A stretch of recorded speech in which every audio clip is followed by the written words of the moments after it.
Om Namo Bhagavate Vasudevaya. Om Namo Bhagavate Vasudevaya. Om Namo Bhagavate Vasudevaya. Namaskritya Naram Chaiva Narottamam Devim Sarasvatim Vyasam Tato Jayam Udirayed Nastapaleshu Abhadreshu Nityam Bhagavata Sevaya Bhagavati Uttama Shloke Bhaktir Bhavati Naishtaki. Reading from the Srimad Bhāgavatam, 3rd Canto, Chapter 27, Understanding Material Nature, verse 16. Evam pratyavam rishyasav atmanam pratipadyate sankarasya dravyasya yo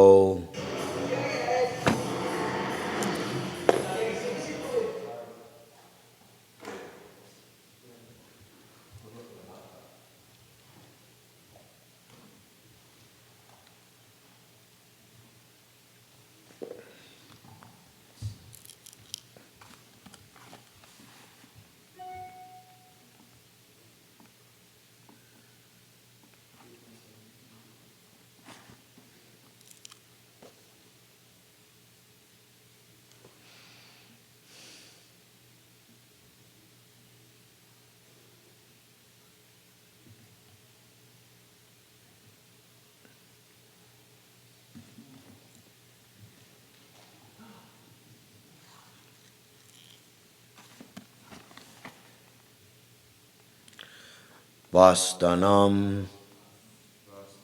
anugraha evam padyavavam risyav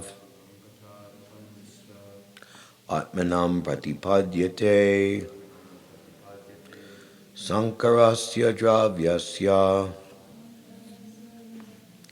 yovastanam anugraha evam padyavavam risyav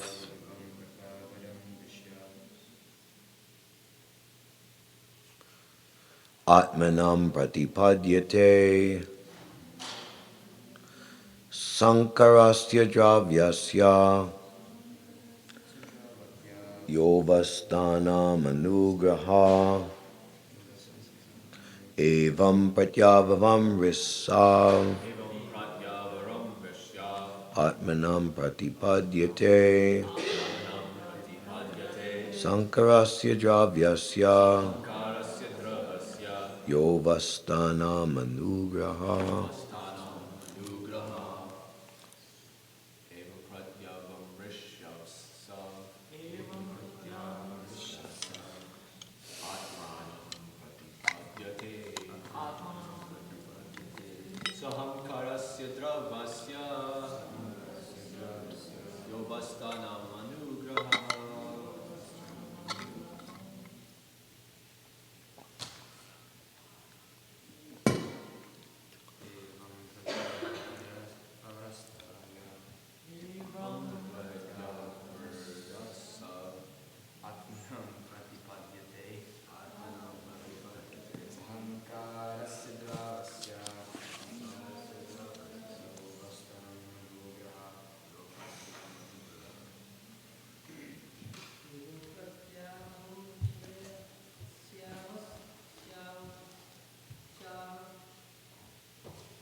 Ladies,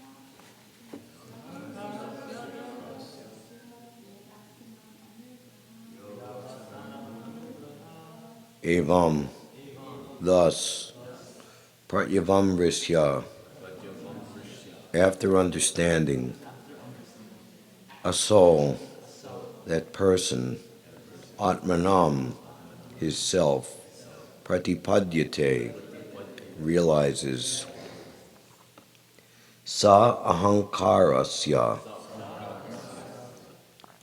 accepted under false ego,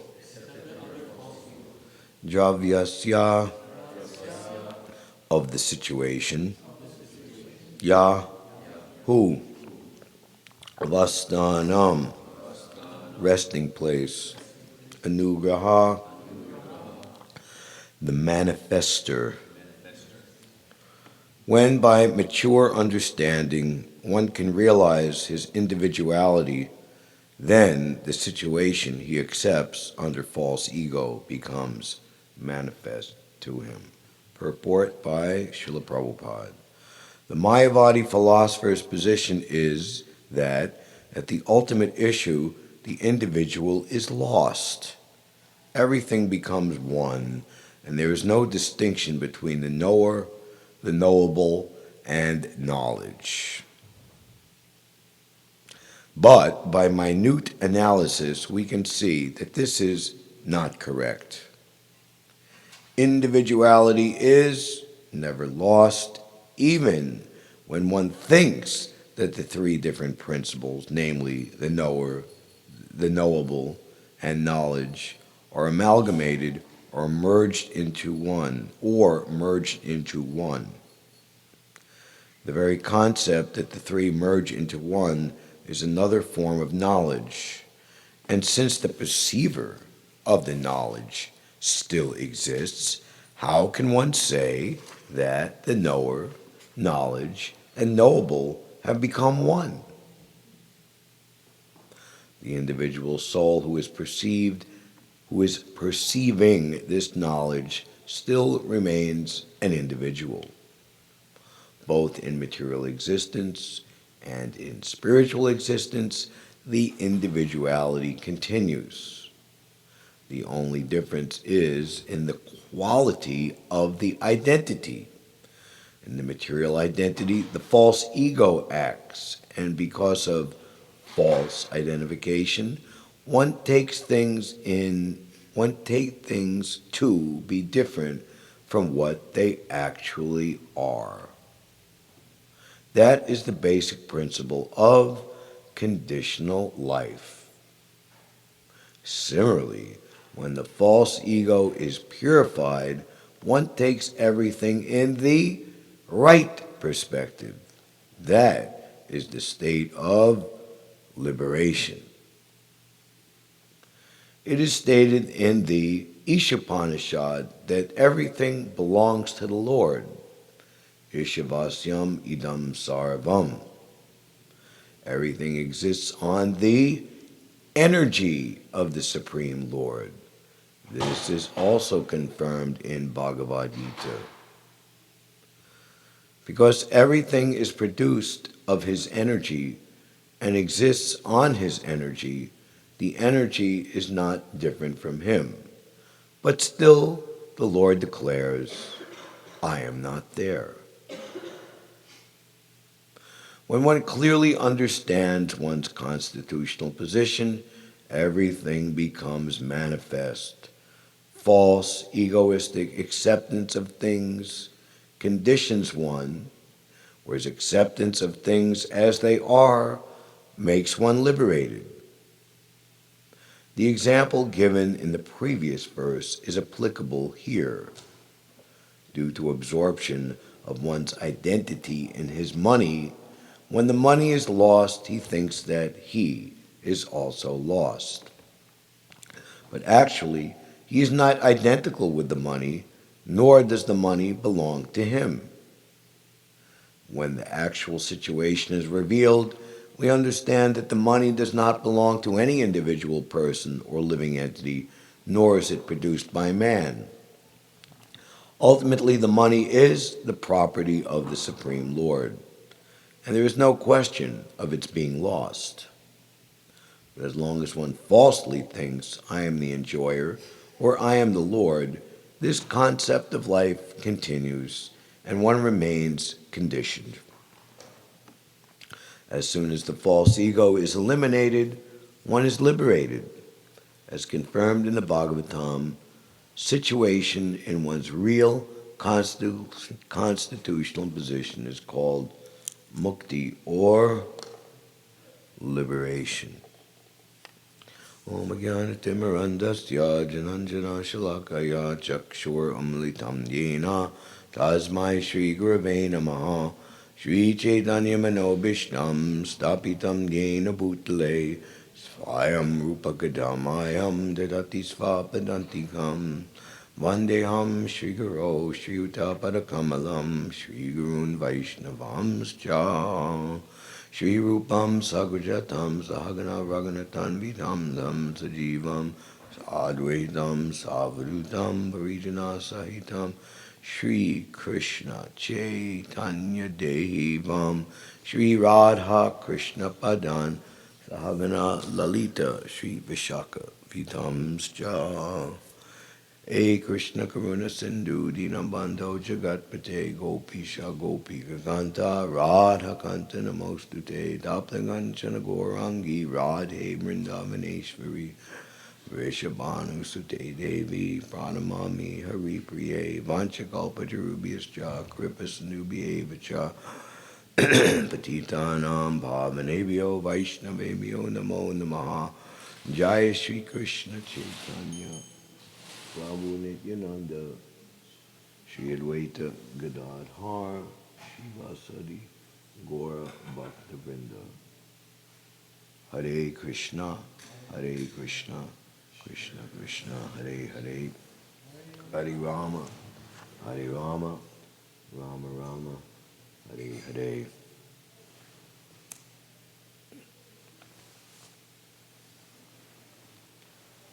Divyad Brindaranya Kalpajumada Shrimad Ratnagara Singhasanasto Shrimad Radha Shilagovinda Devo Kastalabi Sevyamano Smarami.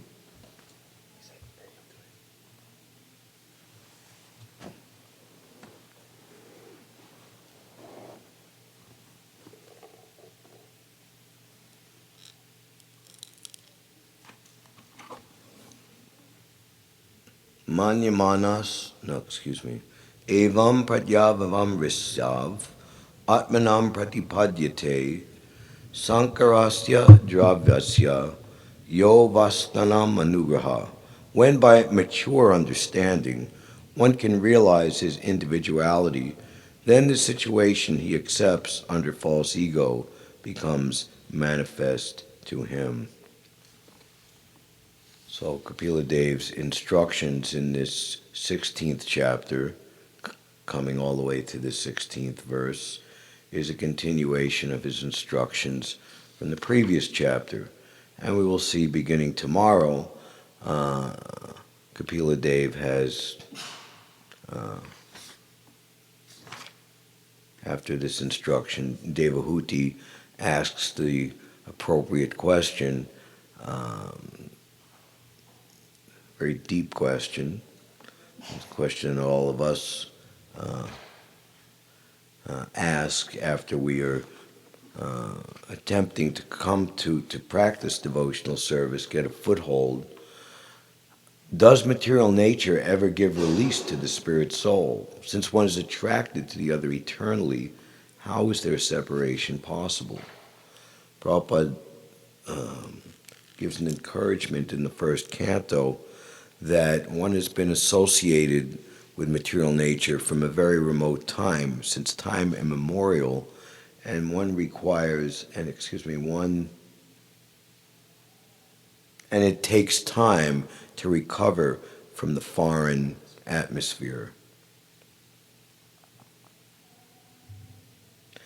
Yet at the same time, it's as quick or as slow as one wants to make it to be.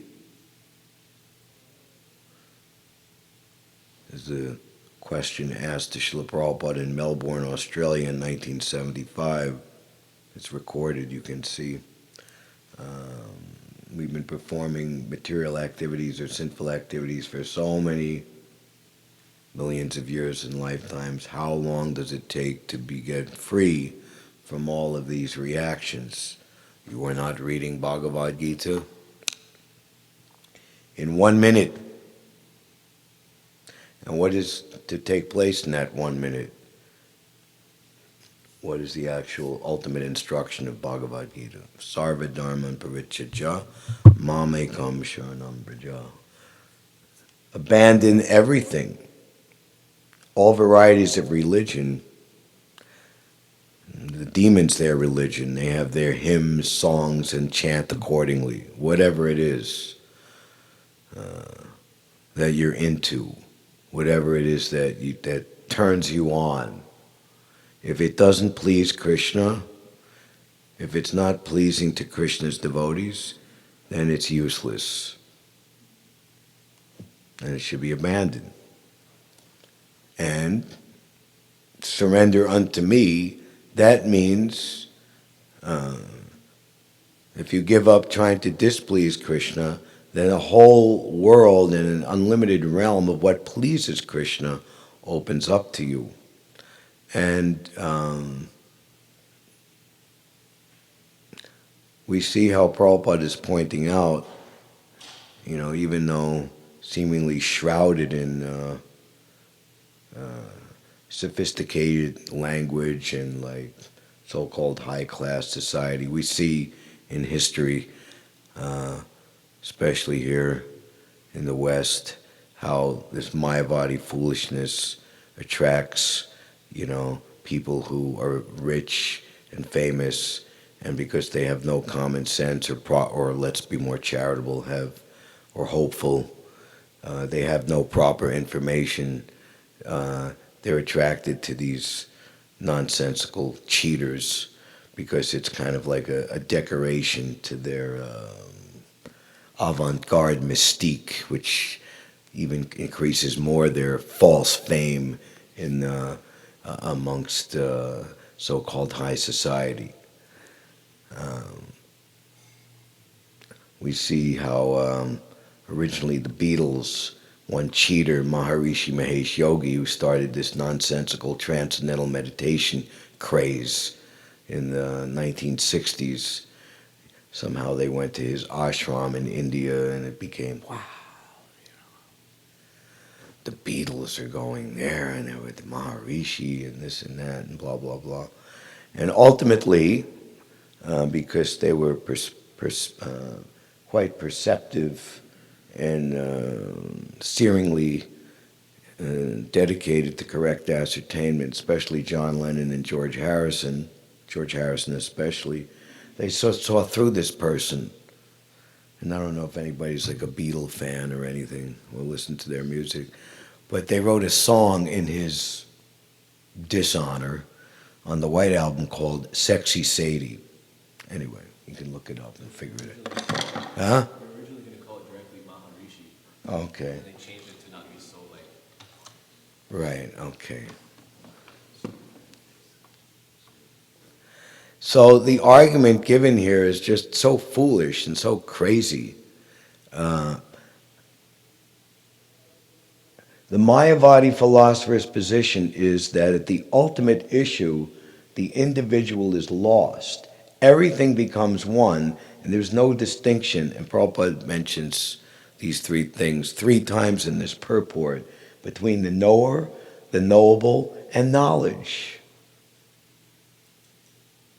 And Prabhupada points out,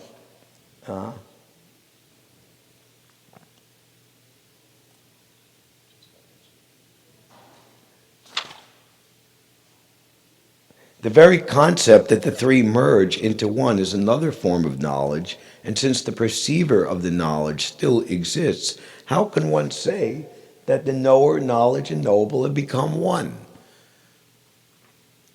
This is voidism.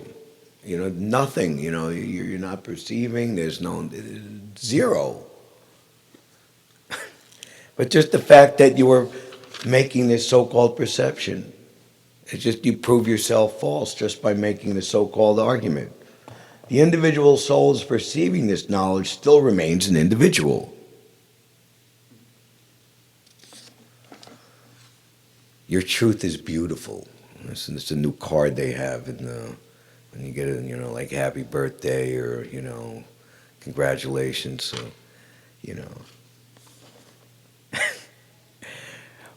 well, I perceive that, the green light means stop, and I perceive the red light to be go. That's my truth. The individual soul who is perceiving this knowledge still remains an individual. So Krishna, he's the representative, ultimately, of law and order. And Krishna's law and order is ultimate and not arguable, and you can't cheat your way out of it or around it. So such a common thing like red light, green light, stop, go, is ultimately, its law is so that everything functions properly. And a simple thing like red light, green light, going from point A to point B, that's to facilitate everybody's freedom of movement. And so you might not like having to stop at the red light, but if you agree to that, and then other people can go while you're stopped at the red light, and they're going on the opposite side to the green light, and they're getting their turn to go, and then they're going to have their responsibility to stop, which will allow you the freedom to go, then everybody gets to wherever they want to go without killing themselves, having an accident, etc.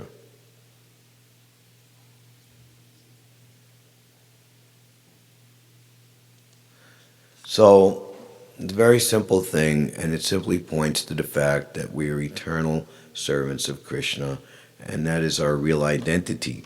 Both in material existence and in spiritual existence, the individuality continues.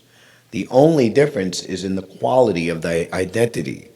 The material energy and the spiritual energy, they are both Krishna's energy. But Krishna even says one is the para-prakriti, the superior energy, and the other is the inferior energy. So who can say what is the better position? Is the better position to be in the material energy or to be in the spiritual energy? Who would like to venture a guess? Yes, we'll understand that you are going to say the spiritual energy. We'll give you the benefit of the doubt. In the material energy, the false ego acts, and because of false identification, one takes things to be different from what they actually are. What is one definition, or a primary definition that Prabhupada gives for what is Maya? That which is not. Right. In the material identity, the false ego acts, and because of false identification, one thinks to be different from what they actually are. That is the basic principle of conditional life. Similarly, when the false ego is purified, one takes everything in the right perspective. That is the state of liberation. So, that everything is Krishna's energy, everything is Krishna's property. Just like Lord Chaitanya was chastising Sanatana Goswami through Haridas Thakur. My dear Haridas, this gentleman wants to take the property of another that was entrusted to him and use it for a purpose different than what the owner intended. Please tell him not to do this unlawful thing. He was concerned that his body had become useless because it was infected with a terrible skin disease. And Lord Chaitanya, who truly loved Sanatana Goswami for so many profound and deep reasons, was embracing him during his rare visit to Jagannath Puri. And he was thinking, I'm not getting any auspiciousness here, and First he was thinking he should leave Jagannath Puri, and then finally he concluded he should commit suicide. In one sense, this shows the intense love and understanding and respect of the devotee of who is Krishna as the Supreme Personality of Godhead. And in the material world, people commit heinous offenses against Krishna, one after the other, what to speak without any guilt, but actually with great relish. The President of the United States at the time that Srila Prabhupada came to America in 1965, he was a cattle rancher, and he considered no social event complete without, I'm not even going to say, to give an example. So when when we come to our senses and we realize that I've been committing unlimited offenses for so many millions of years and lifetimes, because our natural position is to be at every moment in love with Krishna, in adherence to Krishna, and Krishna as the leader, to be always, like Bhaktivinoda Thakur says, I wish to be the dog, what to speak of Krishna, dog of the Vaishnava. Dog's number one quality is loyalty to his master. Bhaktivinoda Thakur says, I will be your dog, and I will stay outside the house and make sure nobody unfavorable to you will enter. Actually, that is the dual purpose of the Acharya, the representative of Krishna, that he extends the mercy unlimitedly.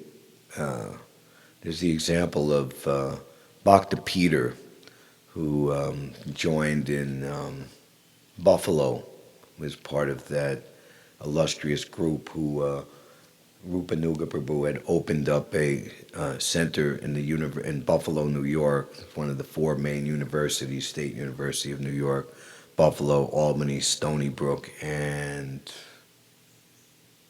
I think Binghamton is the other one. And then ultimately he went to Boston, and he was what the devotees perceived to be crazy. They called him Crazy Billy. And they were thinking he's not fit to stay in the temple. And ultimately they wrote to Prabhupada, what should we do? The majority vote was to get him to, he can't stay in the temple. And Prabhupada had, temples should be strictly off limits to worthless clubs of lazy and crazy fellows who are useless for neither material or spiritual purposes. Temple managers must be very alert to this. Temple is only for those who can follow the regular principles and are sincere in their spiritual life. But Prabhupada, about this personality, said, can't you be tolerant? So if you look at Giriraj Swami's Prabhupada Memories, he's telling this story. So Giriraj Swami had joined in Boston in 1969 and was handpicked by, actually, Srila Prabhupada asked the temples to give their best person to be part of Srila Prabhupada's personal World Sankirtan Party in 1970, basically opening up ISKCON India, going to all the big cities. Very wonderful. Actually, a book has come out, and we're waiting to have it in our hand, called Dancing White Elephants. Right? So Giriraj Swami returned to Los Angeles some 20 years later, 1990, and he saw Crazy Peter was Kushakrata Das, who became the first translator of Goswami literature and so many wonderful Vaishnav classics. Hundreds and hundreds of books. He became a very advanced devotee. Amazing.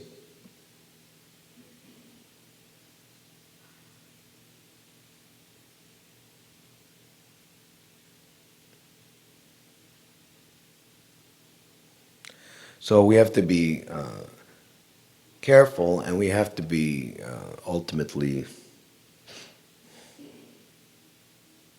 deeply experienced and in cognizance with the Lord's perception of others, understanding ultimately and getting this to our head straight and getting it right, that everyone is Krishna's part and parcel, and ultimately everyone has the potential for a very complete and astounding and astonishing perfection in such a way that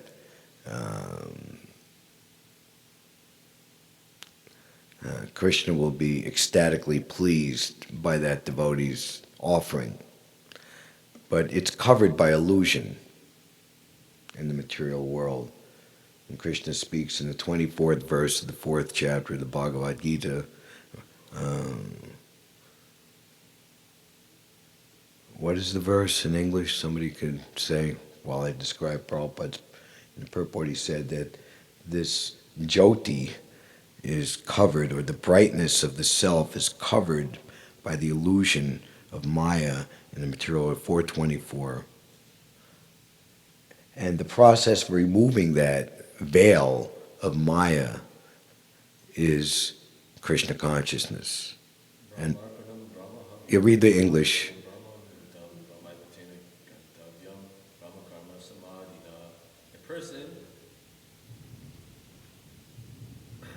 A person who is fully absorbed in Krishna consciousness is sure to attain the spiritual kingdom because of his full contribution to spiritual activities, in which the consummation is absolute and that which is offered is of the same spiritual nature.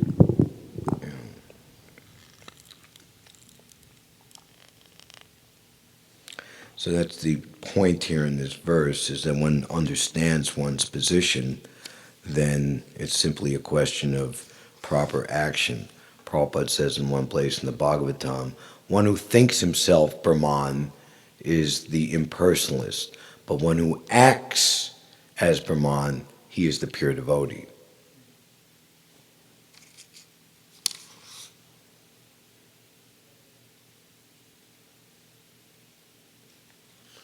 So that's how Prabhupada breaks down this purport after pointing out the childishness and sheer stupidity of the Mayavad argument. It is stated in the Ishopanishad that everything belongs to the Lord. Ishavashamidam sarvam. Everything exists on the energy of the Supreme Lord. And Prabhu Chand Prabhu was saying yesterday in the class that everything belongs to Krishna, and Krishna is the only male personality. Don't deny him his maleness or that he is the enjoyer. Let Krishna enjoy. This is confirmed in the Bhagavad Gita because everything is produced of his energy and exists in his energy. The energy is not different from him. If one is the owner and controller of something, in Krishna's case, everything, then everything is his energy. Energy, his money, his property, it's at his disposal to utilize and enjoy as he likes. No one has any right to tell him what to do or not to do with his own property. My dear Bali Maharaj, I only ask for 3 paces of land to the measurement of my steps. Because that's all one needs. If one, even you take as big a step as you possibly can, that will give you enough room to sleep on the floor and to move around and with your few possessions, and you can live very nicely. Who was it? One great sage, he was giving advice to a king. Prabhupada writes that I want to build you a nice cottage. No, that's all right. I'm living, my disciples come and they give me tamarind leaves. I don't need your charity. Leave me, So, of course, Vamanadev, as a dwarf brahmachari, he took everything in 2 steps. My dear Bali Maharaj, you have promised me 3 steps. Where shall I place my 3rd step? And understanding that the possessor is greater than the possession, my dear Lord, you put your 3rd step on my head. Indeed, that chapter is called Bali Maharaj Offers the Universe. So if you become a pure devotee, and even just patram pushpam palam tayam, the simplest thing, but it's offered with devotion, it's as if you've given the entire universe. I forget who was saying this memoir. I think it was Bhāgavatam, some Prabhupada memories, that Prabhupada was speaking to some very aristocratic and influential high-class citizens of Bombay, and one very poor worker who was like hired in the crew for construction. You know, you see like in Vrindavan, the bricklayers or people who carry things, and you know, a lot of them are migrants, and they'll like go from, you know, place to place with his work, and they'll set up like a shanty town, you know, with like temporary, you know, plastic tarps on strings, and, you know, cooking with fire with whatever they could find. So such a person interrupted. He didn't like, you know, bluster in or speak, but he came very humbly, and he had a beautiful picked flower, and he just offered it to Srila Prabhupada on his desk, and bowed down and paid full dandavats and left the room. And Prabhupada was so moved by this that he was unable to speak momentarily. And then he completely shifted his discussion, the subject matter of what he was saying, and spoke at length about this person and their, you know, he has nothing, but he's coming and offering this with love for half an hour.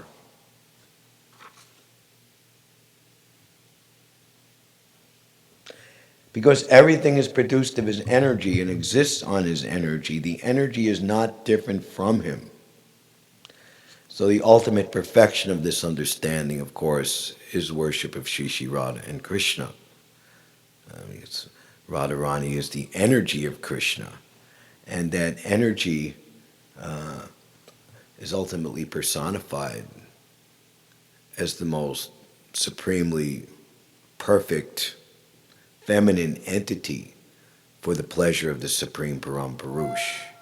But in practical parlance, for us as the expanded Jivanamsa energy, our duty is to utilize her expansion or her energy in this material world for the pleasure of Krishna. And that is primarily, the primary subject is to, I don't know, subject or maybe the word will come to me, the term, is to engage all of the forgetful devotees. The living entity in an impure state declares himself a non-devotee, but living entities in their pure state, they are defined, or they are called or titled as devotees. The mission is one and the same, to get everyone to go back home, back to Godhead.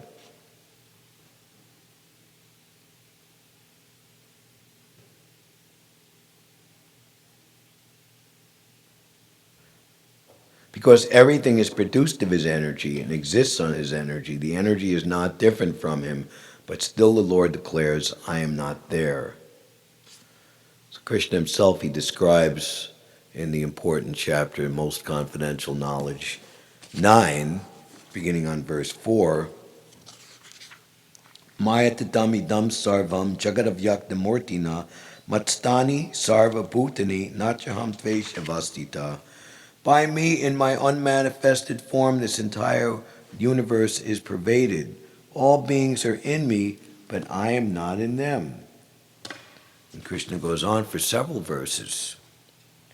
Nachamatstani bhutani pasyame yogam aishvaram Bhuta Brinacha Bhuto Sto Mamatma Bhuta Bhavana. And yet everything that is created does not exist in me. Behold my mystic opulence. Although I am the maintainer of all living entities, and although I am everywhere, I am not a part of this cosmic manifestation, for myself is the very source of creation.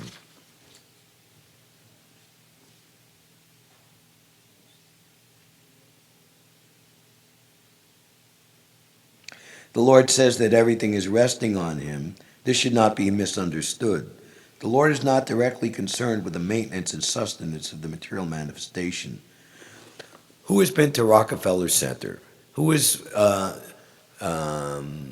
across the street from St. Patrick's Cathedral, 50th Street, and between 50th and 51st Street on Fifth Avenue on the east side? On the west side, what is there a big giant statue of? Sometimes we see a picture or a statue of Atlas.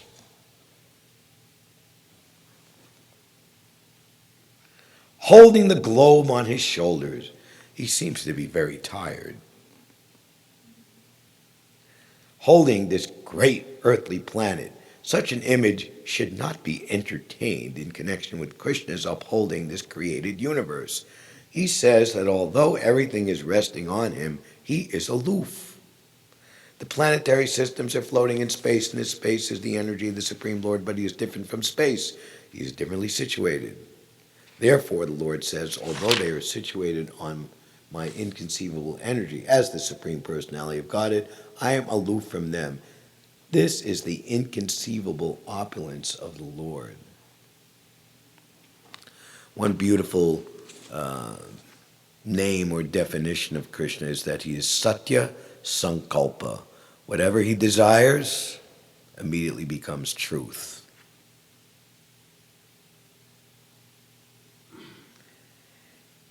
In the Nirukti Vedic dictionary, it is said,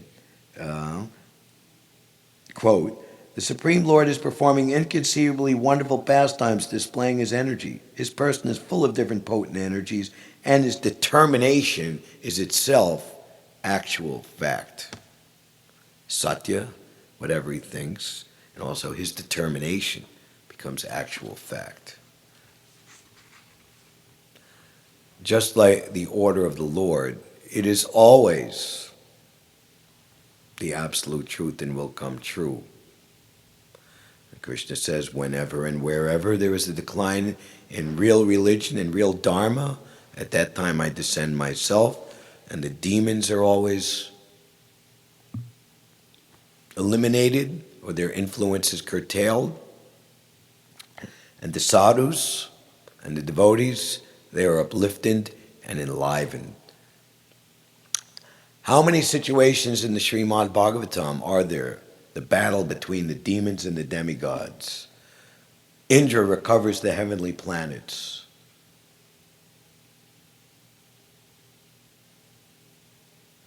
Goddess Diti is praying to the Lord that she can have a son that will defeat the demons and reinstall her sons, her dynasty, the demigods back in the heavenly planets. Lord Vishnu appears to her. Yes, I will come as your son. And she didn't pray for Vamanadev, she prayed for the Lord, but then the Lord revealed the ruse and the method by which it's going to be done. Well, actually, he didn't reveal to her. He said, yes, just you know that I'm going to come as your son. And he gave this very important instruction, which is an instruction that all of us should follow, no matter who, what, when, and where situation we're in, for its fruitful purpose and whatever it is. My dear mother, even if someone inquires, you should not disclose. That which is very confidential is made successful if blasted out to everybody indiscriminately, kept secret. So, seemingly, the demons didn't understand who was this dwarf brahmachari, although Sukracharya could understand. and Bali Maharaj ultimately understood. So the Lord's purpose is very confidential and can only be understood by devotees.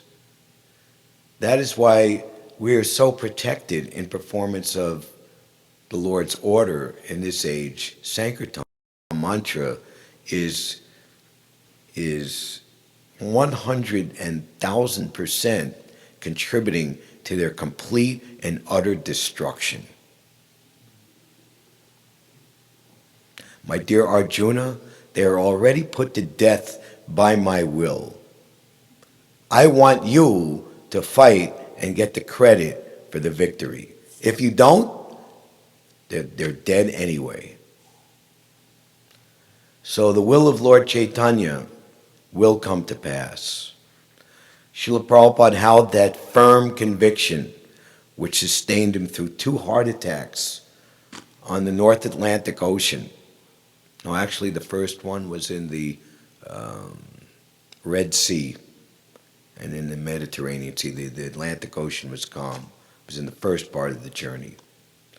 And thinking of his beloved spiritual master, most confidential servant of Lord Krishna and Srimati Radharani, from the hills and mountains and valleys from all the continents, everyone will chant the holy name of Krishna. As a flood of mercy conquers all directions, all of the poor, fallen, sinful living entities will be brought to the stage of Krishna consciousness.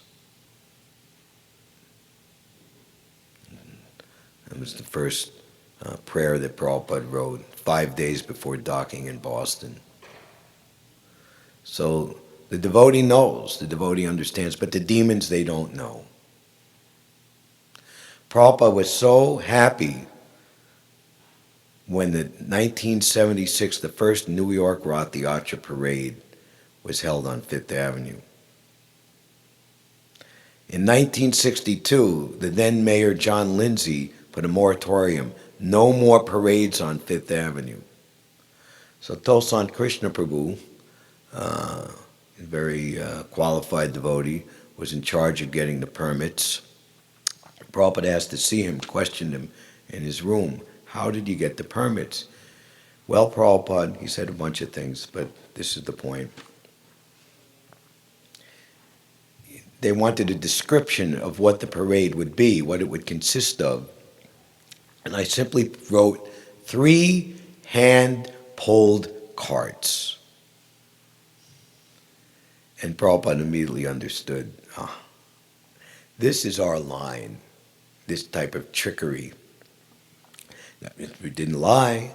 3 hand-pulled carts, 3 paces of land. How big are the steps? You're just a little boy, you know. How are you going to, 3 steps will be like 7 or 8 feet? 3 hand-pulled carts with like a juice cart or a ice cream stand or something. And the carts are 70 feet tall. And they're this much wide, and there's thousands of people pulling each one of them.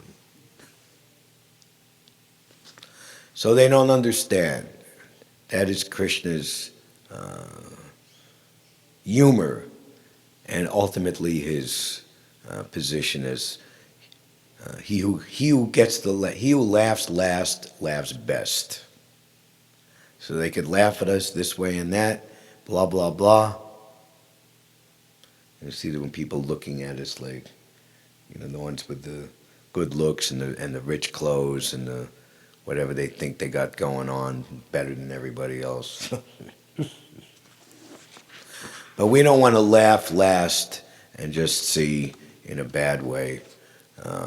We want to, we don't take offense at their false egoistic expression, because ultimately it's simply suffering. All right, we can say a lot more, but it's almost time. Thank you very much. Hare Krishna. Any questions or comments?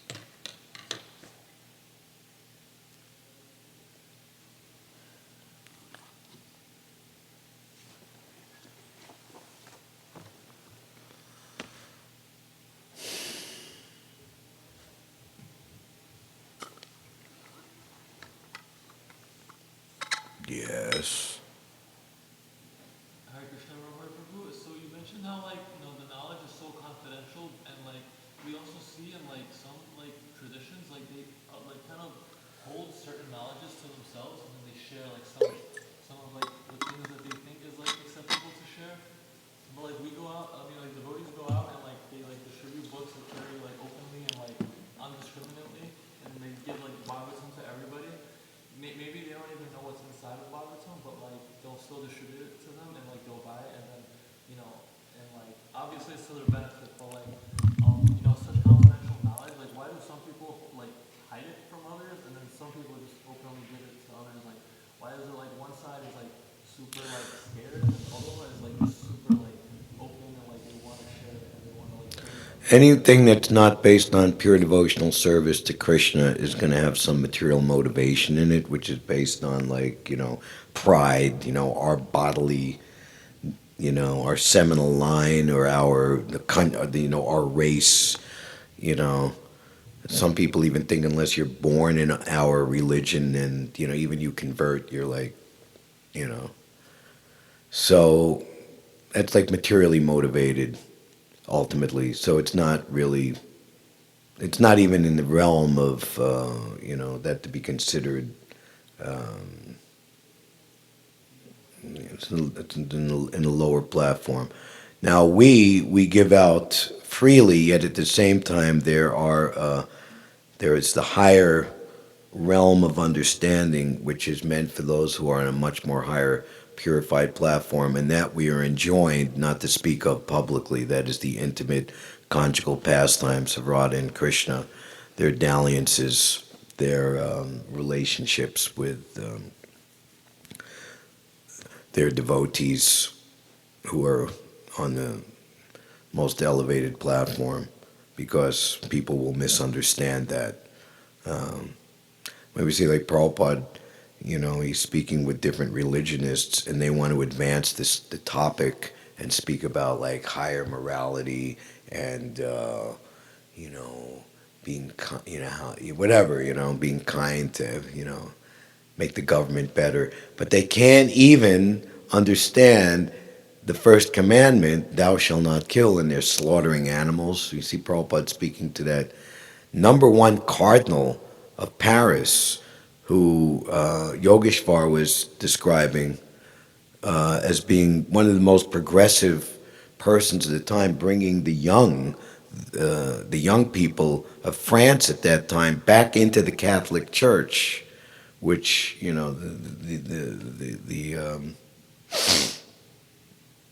Europe especially, what Christianity has done over the centuries is just horrible. In the name of religion, in the name of Christ, in the name of God, and especially French people are very, very intellectual and thoughtful. It's, of course, in a bad way, it usually tends towards atheism. So this person was seen to be like a breath of fresh air, and kind of, hey, let's rethink the Catholic Church. But he couldn't even understand why it's wrong to not eat meat. So Prabhupada would not let them budge from that. You want to speak about other things and you can't understand this? So if you don't graduate, you can't go on to the next level. You have to get left back in school and do it again. Okay, thank you very much. Hare Krishna, Grantaraj Srimad Bhāgavatam ki jai, Shri Shri Radha Govinda ki jai, Gaur Premanandi Haribol.